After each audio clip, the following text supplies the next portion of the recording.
नमस्कार, हमारी खास पेशकश में आपका स्वागत है। मैं हूं आपके साथ जीनत सिद्दीकी। अगर अभी आपके पास एक मैसेज आए कि आपके ऊपर 50 रुपए का क्रेडिट कार्ड बिल बकाया है और इसे एक हफ्ते में आपको जमा करना है, हैरानी और भी तब बढ़ सकती है जब आपका कोई क्रेडिट कार्ड हो ही ना और फिर बिल आ जाए। ये हुआ है, लेकिन कैसे, देखिए।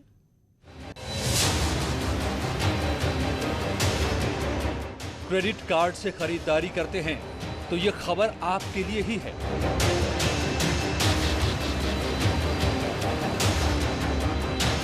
यूं ही किसी को भी आधार कार्ड या पैन कार्ड की जानकारी देते हैं तो ये खबर आपके लिए है एक गैंग जो तेजी से कर रहा है आपके डॉक्यूमेंट पर हाथ साफ। अब नहीं संभले तो ये हाईटेक गैंग सब कुछ कर देगा साफ। नोएडा में क्रेडिट कार्ड गैंग कर रहा था घर बैठे लाखों का कारोबार। सावधान, बैंकों से हो रही ठगी, क्रेडिट कार्ड के नाम पर फर्जीवाड़ा। बैंकों को कंगाल करने वाला गैंग सिंधवारी की सबसे बड़ी साजिश। ठगी का मकड़ जाल, करोड़ों का फ्रॉड। नाम आपका, रुपया आपका, कागजात आपके, कार्ड आपके नाम का, लेकिन इस्तेमाल करता था कोई और। हाईटेक बदमाशों की एडवांस कोडिंग चोरी से सावधान।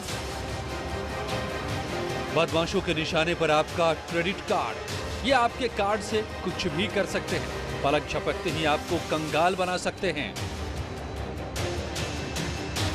इससे पहले कि शातिरों के हाथ आपकी जेब तक पहुंचे, देख लीजिए उनसे बचने का तरीका,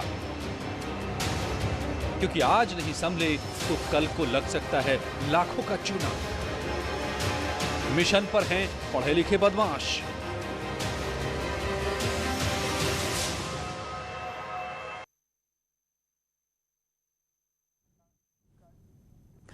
नोएडा पुलिस ने ऐसे बदमाशों को गिरफ्तार किया है जो आपकी निजी जानकारियां चोरी करके अपने फायदे के लिए इस्तेमाल करते थे। ये बदमाश लोगों का सिविल स्कोर का डाटा चोरी करते थे और उस डाटा का इस्तेमाल करके क्रेडिट कार्ड बनाते थे और फिर उसका इस्तेमाल करके लाखों रुपए निकाल कर खरीदारी या फिर कैश करवा लिया करते थे।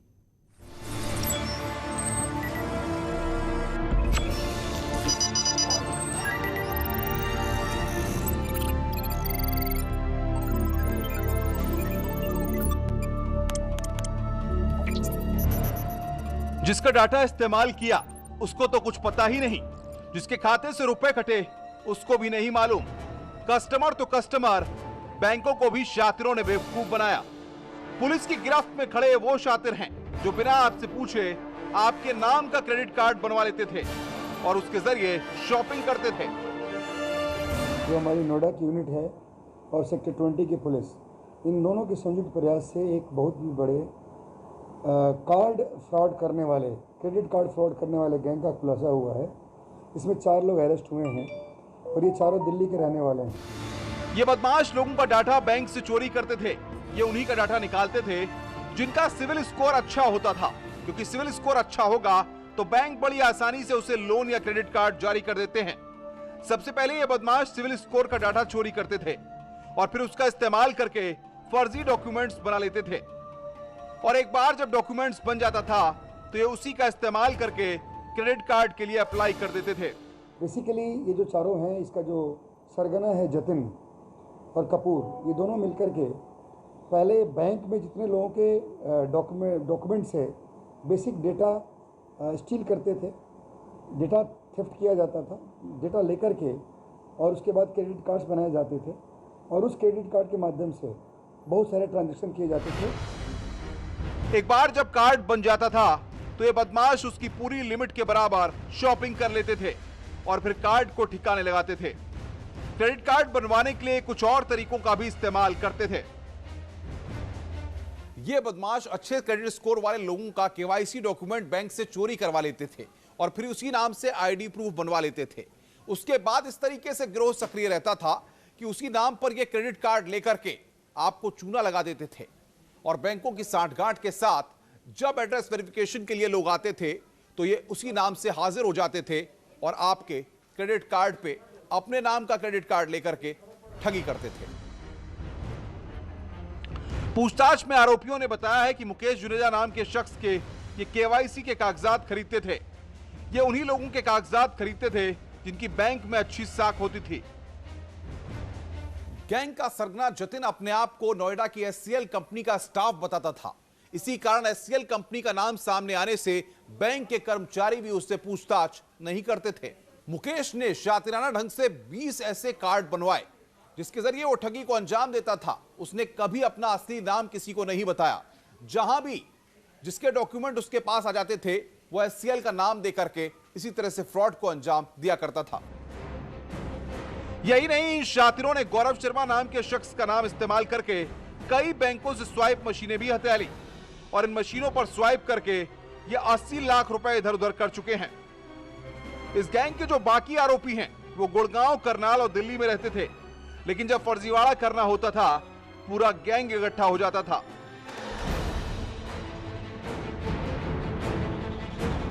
करोड़ों रुपए का ट्रांजेक्शन इन लोगों ने किया है और इसमें अभी हम लोग इन लोगों के पोजीशन से 18 लाख रुपए का जो बैंक में पैसा है उसको हम लोगों ने फ्रीज कराया है। 6 लाख रुपए इनसे लगभग बरामद हुए हैं। 7 जो गोल्ड बिस्किट्स हैं, एक बिस्किट का जो वेट है वो लगभग 44 ग्राम का है। नोएडा पुलिस ने कहा है कि लगातार इस तरह के फ्रॉड की शिकायतें उसे मिल रही थीं, लेकिन बदमाश इतनी सफाई से काम करते थे कि पकड़ में नहीं आते थे। इस बार बदमाशों का एक गैंग नोएडा फिल्म सिटी आया हुआ था, जिसकी जानकारी एसटीएफ को लगी और फिर नोएडा पुलिस और एसटीएफ ने शातिरों को गिरफ्तार कर लिया। इन बदमाशों के पास से 6,30,000 रुपए बरामद हुए हैं, जबकि इनके खातों में 18,50,000 रुपए पाए गए हैं, जिसे एसटीएफ ने सीज करवा दिया है। आरोपियों के पास से सोने के साथ बिस्कुट, पैन कार्ड, आधार कार्ड और 60 क्रेडिट कार्ड बरामद हुए हैं। 16 स्वाइप मशीन, 9 एटीएम कार्ड और 2 कार भी एसटीएफ ने जब्त की हैं। शातिरों का एक पूरा गैंग दिल्ली एनसीआर में सक्रिय था। इसके साथ और कितने लोग हैं? एसटीएफ की टीम अब इसका पता लगाने की कोशिश कर रही है। Team news 18। और अब बात ठग्स ऑफ भरतपुर की, यानी कि राजस्थान में एक ऐसा गैंग है जिसने 14 राज्यों में लोगों को शिकार बनाया, वो भी अलग अलग तरीके से। लेकिन उस गैंग के 8 बड़े गुर्गे पुलिस के शिकंजे में हैं। देखिए।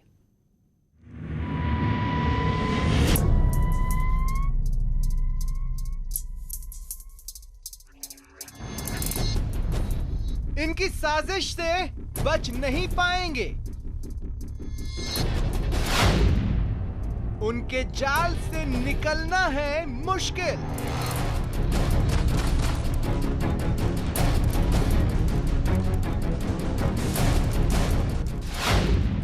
धोखा और चालबाजी उनके नस नस में है। 14 राज्यों में कर चुके हैं वारदात।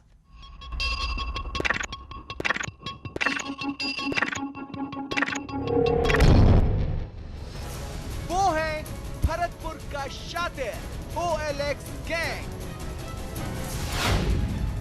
ये है ठग्स ऑफ भरतपुर।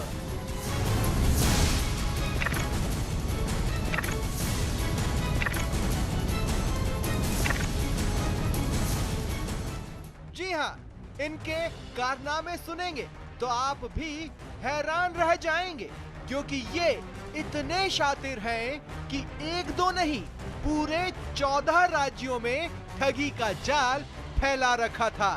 14 राज्यों के लोगों को ठगी का शिकार बनाया था, लेकिन फंस गए पुलिस के जाल में और अब शिकंजे में हैं। जैसा आपको विदित है, ये फेसबुक और OLX पर बड़े बड़े लोगों के साथ ठगी करने वाले और साइबर क्राइम करने वाले गैंग का पर्दाफाश किया है और उसमें 8 नौजवानों को, जिसमें से 7 को गिरफ्तार किया और 1 को निरुद्ध किया गया जो संघर्ष। ठग्स ऑफ भरतपुर के खिलाफ पुलिस की बड़ी कार्रवाई। 14 राज्यों में दे चुके हैं वारदात को अंजाम। OLX के जरिए करते थे ठगी। गिरोह के 8 बड़े बदमाश गिरफ्तार। पुलिस ने इनके पास से 6 लाख रुपए, car, 17 mobile SIM, 6 ATM, 27 bank passbook, 5 chequebook और 22 मोबाइल जब्त किए। दरअसल इस गैंग का काम करने का तरीका कुछ अलग था। ठग्स ऑफ भरतपुर के गुर्गे आर्मी के पहचान पत्र के साथ OLX पर वाहन बेचने का झांसा देते थे और फिर जैसे ही कोई शिकार फंसता उसे ठगी का शिकार बना लेते थे।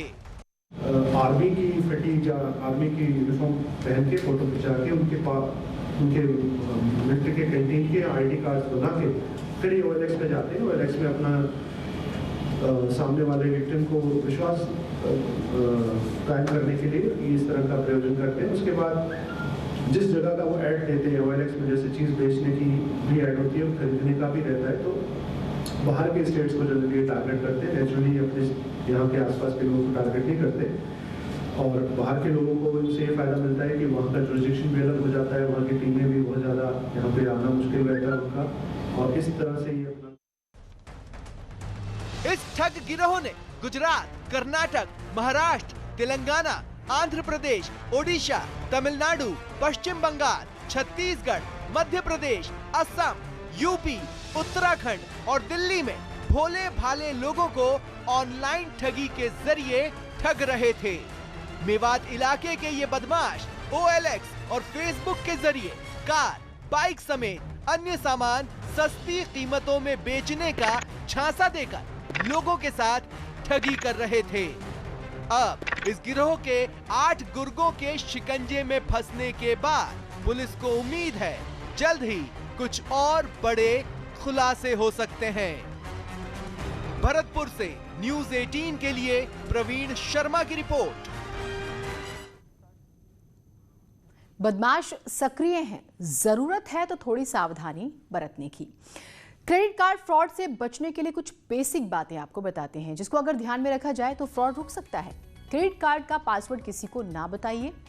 HTTPS वाली वेबसाइट से ही ट्रांजैक्शन करें क्योंकि HTTPS वाली वेबसाइट ज्यादा सिक्योर्ड होती हैं।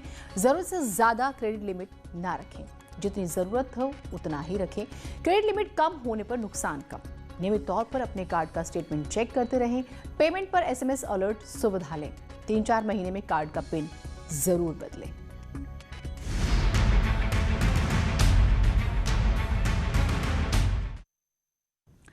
अवैध शराब का कारोबार गोरखपुर में चल रहा था। शहर के अलग अलग इलाकों में शराब माफिया सक्रिय थे, लेकिन गोरखपुर पुलिस ने सख्ती दिखाई और शराब की भट्टियों के साथ साथ आरोपियों को भी पकड़ लिया। गोरखपुर पुलिस ने शराब का अवैध कारोबार चलाने वालों पर शिकंजा कसा है। पुलिस ने शराब की अवैध भट्टियों पर छापेमारी की। इसके बाद कच्ची शराब का कारोबार करने वालों में हड़कंप मच गया।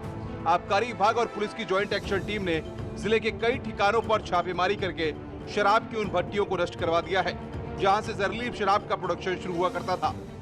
इस जनपद में अवैध और अपमिश्रित और कच्ची शराब के निर्माण और बिक्री को लेकर विरुद्ध एक अभियान चल रहा है हमारा। पिछले 1 महीने में हम लोगों ने 521 अभियुक्तों के खिलाफ कार्रवाई करी है और इसमें गैंगस्टर की भी कार्रवाइयां शामिल हैं। हैरानी की बात यह है कि पुलिस और आबकारी विभाग के ताबड़तोड़ एक्शन के दावों के बावजूद भी जिले में अवैध शराब का कारोबार जारी है। हालांकि विभागीय आंकड़ों की माने तो पिछले 1 महीने में अवैध शराब कारोबार से जुड़े 521 लोगों के खिलाफ दंडात्मक कार्रवाई की गई है। उनके खिलाफ गैंगस्टर एक्ट के लिए FIR भी करवाई गई है। देशी शराब होती है 21,396 लीटर अभी तक बरामद कर ली है। इसके अलावा 4,900 लीटर अंग्रेजी शराब भी बरामद करी है पिछले 8 महीने के अंदर। टोटल हम लोगों ने 1223 मुकदमे लिखे हैं और 1346 अभियुक्त अरेस्ट किए हैं इसमें। पिछले 1 महीने में गोरखपुर के अलग अलग इलाकों में 6000 लीटर अवैध शराब को पुलिस ने नष्ट कराया है। SSP का कहना है कि आगे भी इस तरह की कार्रवाई जारी रहेगी। साथ ही उन्होंने चेताया है कि अगर अवैध शराब के धंधे में किसी पुलिस वाले का नाम किसी एंगल से भी सामने आया तो उसके खिलाफ सख्त कार्रवाई की जाएगी। Team news 18। पंचायत भवन को लेकर विवाद था। आए दिन उसको लेकर ग्रामीण और प्रधान के बीच में कहासुनी भी होती थी, लेकिन आज जब विवाद हुआ तो नौबत मारपीट और पथराव तक आ गई और आपको जानकर हैरानी होगी, एक शख्स की मौत हो गई। सीतापुर में पंचायत भवन बनवाने को लेकर दो पक्षों में विवाद हो गया। देर रात हुए विवाद में प्रधान पटवा ग्रामीणों में संघर्ष हो गया।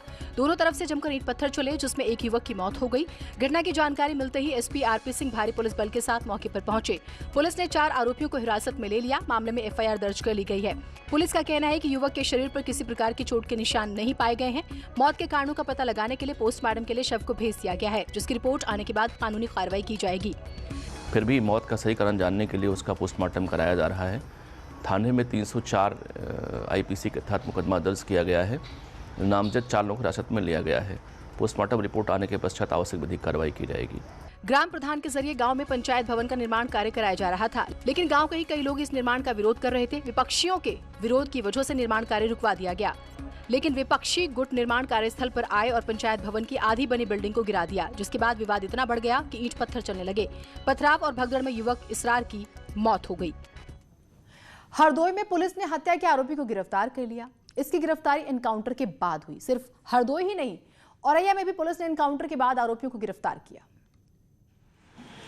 हरदोई की पिहानी पुलिस ने भाई की गोली मारकर हत्या करने वाले आरोपी भाई को गिरफ्तार कर लिया है। मामला 9 सितंबर का है, जब पारिवारिक विवाद में भाई ने अपने ही भाई की गोली मारकर हत्या कर दी थी। साथ ही आरोपी ने अपने पिता को भी तलवार से हमला कर जख्मी कर दिया। पुलिस ने आरोपी के पास से हत्या में इस्तेमाल हुआ हथियार भी बरामद कर लिया। जमीन के छोटे से टुकड़े के लिए भाई ने अपने ही भाई का खून कर दिया। खेत के मेड़ को लेकर हुए विवाद में सौतेले भाइयों ने पीट कर अपने बड़े भाई को मार डाला और मृतक के खेत में ही शव को छोड़कर फरार हो गए। पुलिस ने केस दर्ज कर लिया है और हत्यारे भाइयों की तलाश में जुट गई है। बहराइच में एक 50 साल के किसान की कुदाल से हमला करके हत्या कर दी गई। किसान अपने खेत से चारा लेकर जब वापस आ रहा था, तभी रास्ते में दबंग ने घटना को अंजाम दिया। पुलिस ने शव को कब्जे में लेकर पोस्टमार्टम के लिए भेज दिया है। अवैध संबंधों को लेकर हत्या की बात सामने आई है। हरदोई में जमीन को लेकर हुए विवाद में युवक की पीट कर हत्या कर दी गई। पुलिस ने हत्या में शामिल 4 लोगों को गिरफ्तार कर लिया है। युवकों के पास से हत्या में इस्तेमाल हुई लाठियां भी बरामद हुई हैं। विवाद में हुए झगड़े में दोनों पक्षों के 13 लोग जख्मी हुए थे। एक छोटे से ब्रेक के लिए रुक रहे हैं, कहीं मत जाइएगा।